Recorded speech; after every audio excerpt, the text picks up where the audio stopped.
repotting oneself every 10 years. That most of us didn't have one single career that we did our whole lives, although there are some, but people could, over the course of their professional life, actually have different careers. And I think of this as actually my fourth career in the 30-some years that I've been out of school, out of undergraduate school. Part of the history is that I did spend 6 years at Stanford, both as an undergraduate and then here at the business school. And I got to know a few of the faculty, like Jim Van Horn, Jack McDonald, and others, and thought it was a pretty idyllic life. Isn't that true? And sort of deep in the recesses of my mind, I had this fantasy of, gosh, someday it would be a wonderful thing to come back here and work at Stanford. I never really did anything about that. I mean, it had, and working in the Valley in different roles, it had sort of receded deep in the recesses of my mind. And in the summer of 2000, I happened to be out at the movie theater with my wife. She was in the ladies' room, and I was waiting outside and ran into Dan Rudolph. Dan and I had been colleagues together at an internet startup. Dean Joss talked about my IPOs and acquisitions and so on. But Dan and I worked together at a company called Power Agent, and it's the one company I was with where we went for broke and succeeded. So we took that one into bankruptcy. But Dan, I ran into Dan outside the movie theater, and Dan said that he had just taken a job at the business school. I congratulated him on that. He, of course, now is the senior associate dean here, and told him that, gosh, this had always been a fantasy of mine to someday come back to Stanford. And Dan said, well, as a matter of fact, Stanford has just opened a search for CFO. Would you be interested? And at that time, Open TV was still cruising along pretty well. The market had turned, but while we weren't still valued at $15 billion, it was still pretty heady. And I said, that sounds very, very interesting. I'm not quite ready, but something I might be interested in looking at down the road. And as things turned out, Dan passed my name on to the committee that was doing the search. They called up. I came in for an interview, really just to try and learn more about it. Didn't think a whole lot more about it. Time went by, a month or two went by. The wheels of hiring at a university go very, very slowly. About 6 weeks later, I had assumed by that point they had moved on to other candidates. I got another call saying, come back in, did another interview. Anyway, the process took 6 months. By then, it was clear that the market had really died, and it turned out to be a great time. So that's how I came to be here, and it's been really a fun adventure ever since then. So I'm going to try and, in the short time we have, cover really three areas. One is to give you all a sense of Stanford. What does Stanford look like financially? What do we look like as a business or as an enterprise? I had an interesting discussion with George Parker this morning where he said it's really a mistake to think of Stanford as a business. We should be thought of as a charity. We'll talk about the nuances of that. Talk a little bit about the organization. Then I'll talk a little bit about what are some of the unique challenges that we face as a university that are different from a business, and some about what's the role of the CFO. If you have questions as we go through, please feel free to jump in and ask them. To give you a rough size of the financial overview of Stanford, the consolidated budget of the university is about $2.5 billion. So that gives you a sense of the revenues of the total enterprise. In addition to the university itself, Stanford owns two hospitals, the Stanford Hospital and Clinics and the Lucile Packard Children's Hospital. And they have revenues of about an additional $1.5 billion. So when you put the two together, we're approaching $4 billion as a consolidated enterprise. Let me talk a little bit about the business. And as an enterprise, most of you probably think of Stanford being in the business of education and research. That's what we're at. We're about bringing students in, educating them, as well as the creation of new knowledge. But Stanford, in fact, has a wide range of other businesses. And part of what makes it so interesting from the viewpoint of a chief financial officer is embedded within the university, we have a huge investment enterprise. We manage about $12 billion in money through a diversified portfolio. We have a group called the Stanford Management Company that does that as their full-time business in a very, very sophisticated way, including several graduates of the GSB are folks that are now up there managing Stanford's investments. We have a very large healthcare business, and as I mentioned, the two hospitals are about $1.5 billion today. We run a health clinic for students, the Vaden Health Center. We have a huge number of faculty, hundreds of faculty, who spend a lot of their time taking care of patients. We're in the hospitality business in the sense that not only do we house a very large portion of our students, but we run a hotel up at Slack on a short-term basis. We have more than a dozen restaurants around campus. Each of those are unique in their own way. Just jumping down a little bit, athletics. We have 33 sports teams. We sell tickets. We have TV revenues. We have associated merchandise. That, too, is its own little business. Mortgage banking. We have a portfolio of about $250 million in faculty housing mortgages. And so yet that, too, is another little business. Relative size of the business. So from a revenue standpoint, let me ask the audience, if you were to estimate how much of our aggregate consolidated revenue comes from tuition and student payments, what would people guess? Anyone? 25? 10? It's about 12%. So about 12% of our $2.5 billion or so in revenue comes from tuition payments and student income. About another almost 40% comes from research revenues, from sponsored research. So the two core businesses that we have, education and research, make up about 50% of our consolidated revenues. There's about another 25% that comes from payout on our endowment as well as annual gifts. So one of the things that's enormously important is and this is where being a charity comes into play, the generosity of alumni and other friends of the institution make up an enormous portion of the revenue and funds flow that enable us to operate. Another 25% is made up of all of these other various business. The athletics, for example, is about a $25 million a year in terms of outside ticket revenue, television revenue, radio revenue, and sponsorship. Technology licensing is about $40 million a year that we get from licensing research that's developed here at the university to other entities outside.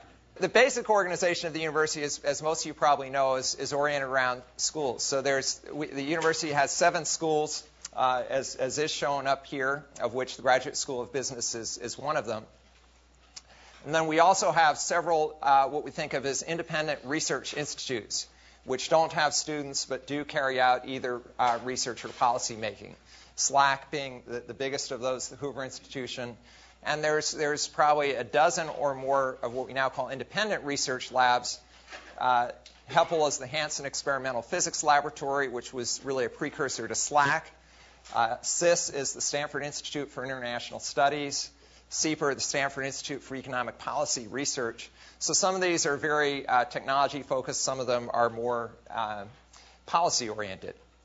So, one of the questions people often ask, well, which is the biggest school, or how do these stack up? So any guesses here which the biggest school is? Jack, what do you think? Medicine, okay. Anyone else? Law? Okay, well, let's take a look. So if we look at first undergraduate degrees, from the perspective of a lot of students, we're a educational institution for undergraduates. We have about 6,500 of them. And basically, the undergraduates are largely housed in 2 schools. The School of Humanities and Sciences, which is almost 80%, engineering, which is a little bit more than 20%, and then there's a small sliver in the School of Earth Sciences. So from the perspective of our undergraduate students, they would view H&S as the core of the university. Graduate studies are a little bit more diverse. Actually, the largest graduate student population is in the School of Engineering. That's about a little more than a third of the graduate student population, with both master's students and a very large number of PhDs.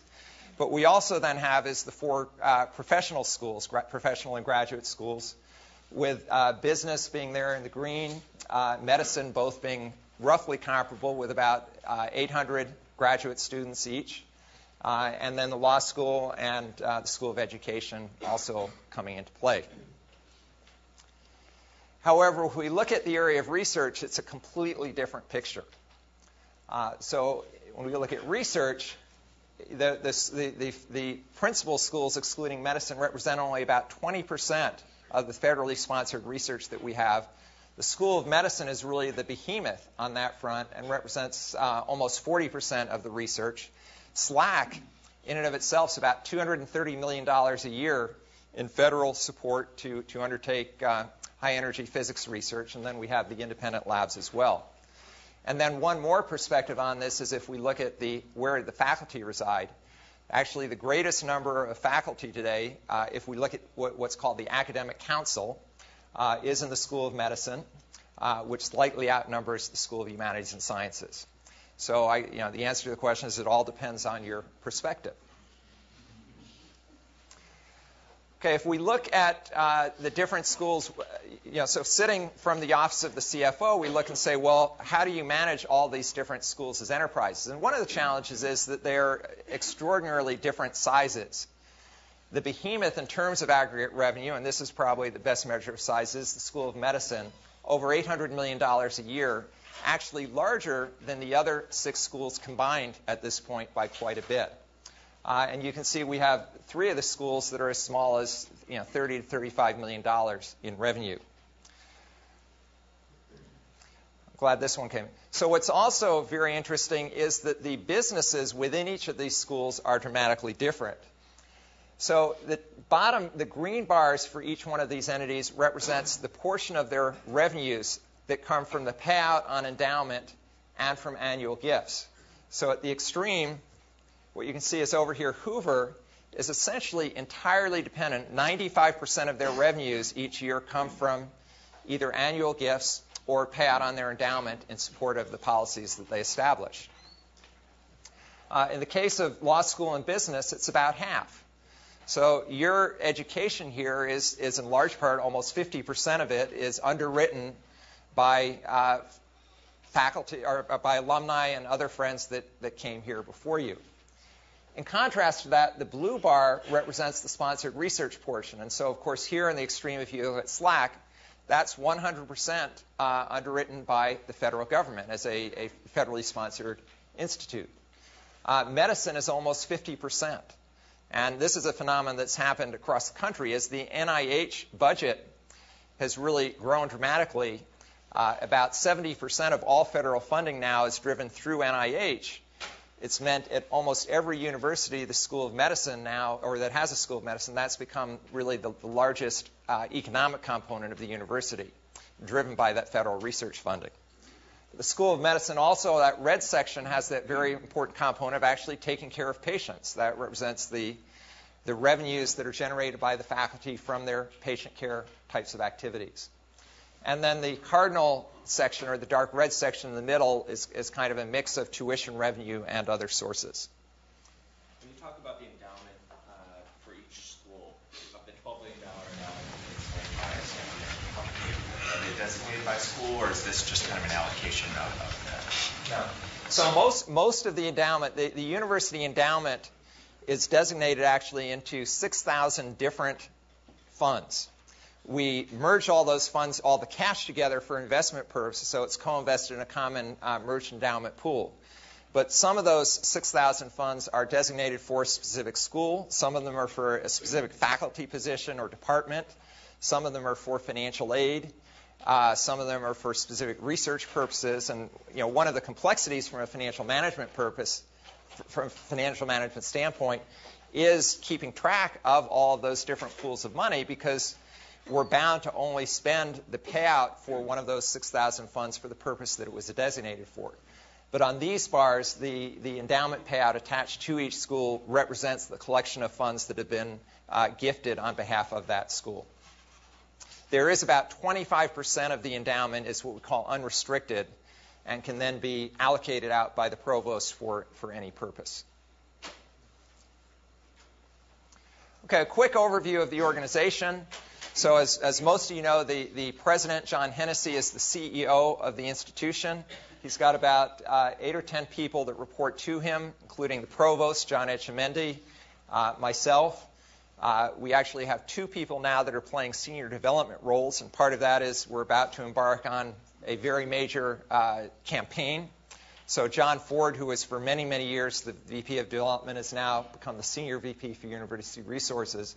But you can see a lot of the roles here are very externally focused. So the president of the institution spends a very large portion of his time focused on relationships with alumni, relationships with community, relationships with the government, really trying to manage the external relationships that are very important to us. The provost's role is much more akin to a chief operating officer. Formally, he has the title of Chief Academic Officer and Chief Budget Officer, but most of the individual we think of as the business units, the schools, and the actually operating units report up to the provost. In total, the provost has about 28 direct reports. I've only shown a portion of those here, but it does represent the major offices, including Dean Joss as part of that. My role, as Dean Joss mentioned, is to oversee most of the administration of the university. And so I have a variety of the different administrative functions that report into me, with about 900 people in total doing that. So next, just talk a little about and so that's an overview of Stanford. Let me talk a little about what are some of the unique challenges and how we respond to them. So the first is, how are we performing as an institution? So when you think of traditional enterprises, most traditional enterprises have a number of economic measures by which we measure performance. Of course, if it's a publicly traded company, market capitalization is one of those. Universities, or it could be how profitable are they. We're nonprofit by definition. Therefore, if we become too profitable, people aren't going to want to view us as charity anymore. Growth is often a measure of success in other enterprises, yet we have no aspirations to increase the number of students, number of faculty, or even to increase our revenue. If we go back to our core mission around education and research, it's very, very difficult to measure. How effective a job are we doing educating you? How do we know whether the quality of your education actually compares to what would have happened had you gone to that other business school? The quality and impact of research is often difficult to measure. So how do we deal with that? One of the ways is through what I would call proxy measures. So, for example, in measuring the quality of education, we can't measure what we do with you once you're here, but we can measure the quality of students that come in. And so we look at student demand. What's the ratio of people that apply to the number of spots? What portion of those we accept actually agree to come here? Who do we lose students to head up? What are the incoming student test scores? And at least there is some view that says students are very discriminatory, and the best students are going to be attracted to the best schools. So if we're getting the best students, we must be doing a good job. Financially, we do look at institutional wealth. Who has the largest endowment? Who gets the most annual gifts? It's an area that we do very well, although Harvard clearly stands above everybody in terms of the size of their endowment as well as their annual gift level. We look at budget stability. That's an indication, are we managing the place well? We don't want to be profitable. We also don't want to dig a deep hole. So are we able to balance our books every year? And then in the research area, people attempt to count citations as a proxy for how effective, what's the quality of the research, because the best research is then going to be cited by other researchers fairly often. And these are about as close as we can get. And the problem is none of these are particularly good. And so we all, like it or not, end up paying attention to the surveys and rankings. And as much as every time a new business school ranking comes out, Dean Joss and others will rush to denounce the poll and say, we really don't pay attention, we really don't care about it. Given a vacuum of measures, the polls and surveys have sort of risen to fill that. And as a result of that, we do pay attention, and we do try to exert influence over how those rankings are constructed. as much as we're hesitant to admit it. Okay, so challenge number 2 has disappeared. That's good. We took care of that one. So let's go on to challenge number 3. And challenge number 3 is, okay, so in an institution like this, how do we provide funding for new strategic initiatives that we want to undertake? And the challenge here is that institutionally, universities are culturally averse to doing what most competitive corporations do, which is if you have a business or you have a part of your enterprise that you feel is not performing well or serving a market that's no longer, customers are no longer interested in, you end up getting out of that business and reinvesting the resources into another part of the enterprise. Well, universities, that just doesn't happen. I mean, we all talk about why it should happen, and gosh, we have to change the culture to do it. But politically and culturally, it just doesn't happen in universities. The ability to actually eliminate a program or scale back a program, it doesn't work. Part of that is because the budget process is very incremental. Each part of the university tends to get whatever they had last year, and then the incremental allocable funds get divided among them. So we rarely have a process where we say we're going to actually reduce the amount of funding from one part of the enterprise to another. And we have a large part of our funds are controlled at the level of individual schools and departments, or even faculty members.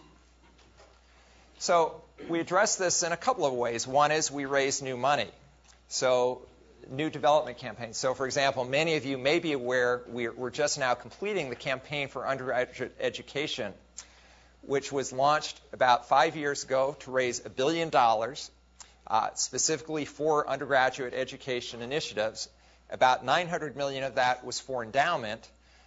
Given our payout policy of about 5% a year, that will generate about $45 million per year in expendable funds for these new initiatives. Last week, we just announced a new initiative around international studies, trying to build more interdisciplinary focus on international growth, development, and security worldwide. We have commitments there for $100 million in endowment support, and that will then generate about $5 million in new monies. But the other thing we do, and this gets, I think, more in the creative side, is around what we call the expendable funds policy. So in addition to the roughly $10 billion in endowment the university has, we have 31,000 different funds of working capital that sit all over the university. And what happens is these are pools of money. It could be gifts that have been given for use by a particular faculty member that they don't fully expend in 1 year, so they may be planning to spend it over 3 or 4 years and have funds left over. It's budget savings that have accumulated in a department. It's reserves that we may be setting aside for some future use. But all those 31,000 pools of money add up to about $1.3 billion in capital. So that's pretty serious money. Instead of just holding that in cash, we actually take all that money, pool it together, and cross-invest most of it in the merged endowment pool. And our guarantee we act like a bank, and so the individual fund holders are only guaranteed their principal. There are certain types of monies where we'll agree to pay out a money market interest rate to those fund holders. But then the investment gains on that become unrestricted university funds. And so last year, where we generated about a 15% return on that pool of expendable funds, we were actually then able to create $38 million of unrestricted revenue to distribute across the school, and about $121 million in new unrestricted endowment that goes to the president, who can then in turn use that new endowment to support new strategic initiatives. So that's one example of some interesting machinations to address what otherwise would be a big challenge. So let me move on now and just talk about what does a CFO do, and I'll highlight a few of these areas. It's a lot of different functional activities. Let me start with just the management side. So my organization is about 900 people. It's organized in about 10 different groups. Over the 4 years that I've been here, Most of my senior staff, I've had to hire new people in all those positions. I think there's 2 people that still were here when I came. Some of those positions I've hired twice. So that's a very key role in any organization is who do you hire and can they be effective at leading the organization. Like any other leader, I have to set a vision, a set of strategic goals, define initiatives, decide how to compensate and incent people. And one of the issues that I've had to look at here is should senior staff at the university be incented? Should they, historically, the norm has been just receive a flat salary, but we've actually put in place a management incentive program where people have a set of goals each year that we spend a lot of time defining, and if we're successful in accomplishing those goals, they have the opportunity to earn a bonus. And the intent of that is both to sharpen our focus around having discrete initiatives as well as providing performance incentives. Another area is around financial accounting and controls, as you'd expect. So while I don't raise the money externally and I don't do the budgeting, I'm the chief bean counter. So we do produce an annual financial report. We have to define accounting policies, and there are continuously issues as to how we deal with certain different items. And we are not immune from all the attention that's being played around internal controls. So even though Sarbanes-Oxley, as federal regulation, is aimed at SEC-registered public companies, many of the same issues that are brought through in Sarbanes-Oxley have filtered down into universities as well, and we're having to pay a lot more attention to our control processes and procedures. Management accounting. This is an endlessly fascinating area within university. A lot of what we do is we have a wide set of policies for how we allocate different kinds of expenses, how we collect and redistribute income. So I talked a minute ago about the expendable funds investment and payout policy. That's how we take that $1.3 billion in working capital, invest it, and effectively move restricted dollars into unrestricted purposes. The second challenge that the slides disappeared on us related to how do we generate enough money to cover administration and facilities. And what happens is about 80% of the money in the institution is highly restricted. So people will give us a gift to support a faculty member's position, or they will underwrite an undergraduate fellowship. When we get a research grant, it's to pay the direct expenses of that grant. So there's actually not a whole lot of money left over to pay for my salary, for the dean's salary, for the cost of maintaining and upgrading the facilities. And a particular challenge we've had is over the last 10 years, the restricted funds have been growing at about twice as fast as the unrestricted pool of money. So one of the things we did last year is revisit what we call an infrastructure charge. And we said for any gifts that come into the university and any of these various restricted pools of money, we're going to assess a infrastructure charge of 8%, and that's going to be moved centrally to help pay for this growth in overhead. There's many other examples of that where we have to go through various allocations in order to balance the books. Another area is debt. Sure. On the last thing you had, the medicine as a formula school. Are you going to get into that School of Medicine formula for university contribution? I can let me talk a little bit about that. Like I mentioned, 26 years ago when I was here, we were a formula school. I just wonder what's happened to that. How do you decide whether you give us money or we give you money? It's always you give us money, Arjay. He hasn't lost a beat. He has not. No. So that's a great question. So in the structure of the university, there are 2 schools that we treat as what we call formula schools. It's the School of Medicine and the Graduate School of Business are both formula schools. And what that basically means is that each of those schools are fully responsible for raising the revenues to pay all of their own expenses. And where formula comes in, though, is that both of those schools do use central university services. So, for example, my organization provides payroll services for the university. We provide the basic IT infrastructure. We manage the roads and so on. So there is a negotiated formula that essentially dictates what the business school pays out of their revenue for those central university services. The reason I highlighted the School of Medicine here... How much is the business school give you, you know? Bob would know exactly. It's about 4.5% of our revenue. Let me ask you, you mentioned there was the endowment, 25% was for the overhead.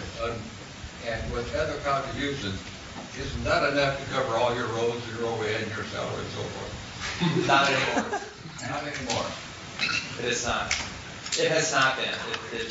So it was when I was here.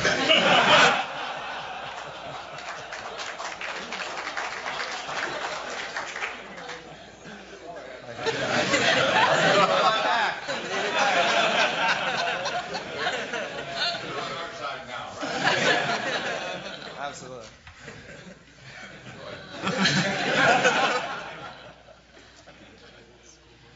So the reason this is up here, we did go through a process 2 or 3 years ago where we went through a cost accounting exercise where for both the Graduate School of Business and the School of Medicine, we attempted to do a full cost attribution analysis. And we looked at what is the contribution margin coming from each of the schools or the contribution deficit, and to what extent is the formula adequately covering the cost of university services.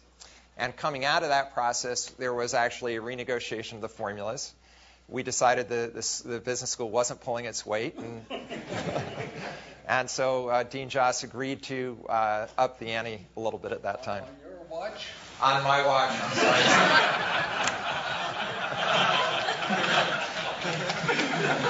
Okay, let's move on. Should have made him an undergrad. That's right. I've got mixed loyalties. Okay, so the university does actually issue publicly traded securities. We have about $1.3 billion in marketable debt out there. We issue 1 or 2 new debt issues each year. Some of our debt is taxable. Most of it is tax exempt. We use fixed rate and variable rate. We use swaps. The individual Odile Dish-Badkamkar, who manages our debt portfolio, has sat through all of Professor Van Horn's classes, and as a result, we've become much more sophisticated in the last 2 years, thanks to his support on that. One of the areas, though, that we also are very attentive to, because this is publicly traded, is disclosure. And we, a few years ago, created a bondholder disclosure website where we try to be as transparent as possible about the financial status of the university, try and get new news out there. And even though I have to say our debt is AAA rated and it's not very volatile, we still think it's important to create a level playing field for investors, much in the way as a public equity company would do so. Probably my biggest headache by far as CFO has been our information systems. We initiated a process actually before I came here to move from what had been legacy administrative systems built on a mainframe using a proprietary language called Spires towards modern packaged off-the-shelf applications based on PeopleSoft and Oracle. And that has been very difficult. Without question. It's cost us far more money, taken us far more time than I could have ever expected. About 2 weeks ago, I got called before the Faculty Senate for the 3rd time to explain how we got into this mess and how we were going to get out of it. And one of our Nobel Prize-winning physicists came to me and said, well, who is responsible for this decision? Who made this crazy decision to get us into these packaged software solutions instead of sticking with our legacy system? Because I want to call them on the carpet to account. And what I said back to him, well, that would be our current Secretary of State, and you're welcome to call on her if you so please. So, and in fact, that decision was made under Condi's regime as provost, and we're all living with it and trying to work our way through it. And we are making progress, but it is an amazingly just draining and time-consuming effort to try and get these systems working well for us. Beyond that, we are constantly being challenged to upgrade the networking infrastructure. For example, now students are all interested in having wireless access. That's something that we don't have today. And because the business school doesn't contribute enough to the formula, we don't have enough central funds there to pay for the wireless network. Another big area is human resources, and this, just to give you a sense here, in addition to thinking about salary and bonuses and so on, we spend a lot of time thinking about benefits for our employees. And one of the areas that was very interesting that we worked on for a couple of years is retiree health. Like many other traditional employees, the university had a health plan for its employees which said if you work here 10 years and retire at the age of 65, we will pay for lifetime medical care for you. And when that promise was first put in place, the cost of lifetime medical care for retirees was very, very modest. It almost didn't even appear on our scale of benefits. But what had happened is in the period from about 1996 to about 2001, the cost of retiree medical care went up by about 400%, and what had been almost a negligible cost suddenly loomed ahead of us as a very, very large liability. We had an unfunded liability on the part of the university of about $600 million to pay for what was projected as the cost for the retirement of our current employees. So we went through a very extensive process to look at, how should we amend that plan. We didn't want to although many, many institutions now have eliminated any kind of retiree health plan. I think the percentage of U.S. companies that offer that just in the last 5 years has dropped from about 60% to 40%. And even those that continue to offer it have dramatically scaled back the level of benefits that they offer. And we did come up with a modified plan for employees. It's very, very difficult to implement, but in which we have a greater degree of control over basically we tied the growth in the liability to the growth in our wage and salary base. And it's one that provides an ability to have more control from a financial standpoint for the university. But this is true of other benefit plans as well we're constantly looking at. Another area that I look at is risk management. How do we protect ourselves if we were to have an earthquake? How do we recover from that financially? What do we do to prepare for it? To what extent do we invest in advance in making our buildings structurally stronger versus putting aside a pool of money that we can call in when those buildings collapse and are no longer functional? Is that a risk that we should attempt to insure? And what's the relative cost? And so we did investigate that and attempted to model it. Just an example, we found that the premiums to try and insure that risk were about 8 times the expected value. So that's an area where we decided not to purchase outside insurance, but rather to try and cover that through internal means. Public safety, I oversee the police department. So if any of you have parking tickets, no, I won't help you out with those. But there's we are a small metropolis. There's probably 20,000 to 30,000 people that are here on a daily basis. Student events, I'm sure not among business school students, but undergraduate events have been known to get out of hand at times. And there's a lot of risk for the students and risk to the university associated with that we try and manage. Compliance is another incredible headache in my job. We are subject to so many different rules and regulations in different places. Research, which is about $1 billion in revenue a year, there's an incredible web of regulations promulgated by the federal government as to how we track all of that research, how we pay for it, what we can charge, what we can't charge. And as many of you may know, the university got into an enormous difficulty in the early 1990s because we weren't doing that as well as we should have. There's issues around tax compliance. Privacy is now a huge new area where we're having to put in place a whole swath of new policies and new information systems in order to protect the privacy of health information and financial information. So this goes on. Some miscellaneous things that fall under the role of CFO. When I came in here, as I went around and met people, everyone would hand me the business card. And I started to notice that every business card in the university looked different. And in fact, we had about 10 different versions of the university seal. We had about 18 different versions of the Block S identity. And there was no place people could go. So I said to people, well, what is the standard? Isn't there like a style guide? And there wasn't one. So we set out a project to create a university identity. We put it up on a website. We've now tried to encourage all of the different units of the university to adopt these common themes. And we actually license them out for logo wear, for clothing, and things like that. Student music service. There's a lot of interest now in having available a music subscription service for students. So that's becomes sort of a miscellaneous project. And then there's other activities that I sit on various boards, various committees. I actually do freshman and sophomore advising. I've been a mentor here in the GSB. And like everybody here, we're all helping to raise money. So I've helped out the business school and help out on the undergraduate side as well. So that gives you a little bit of sense of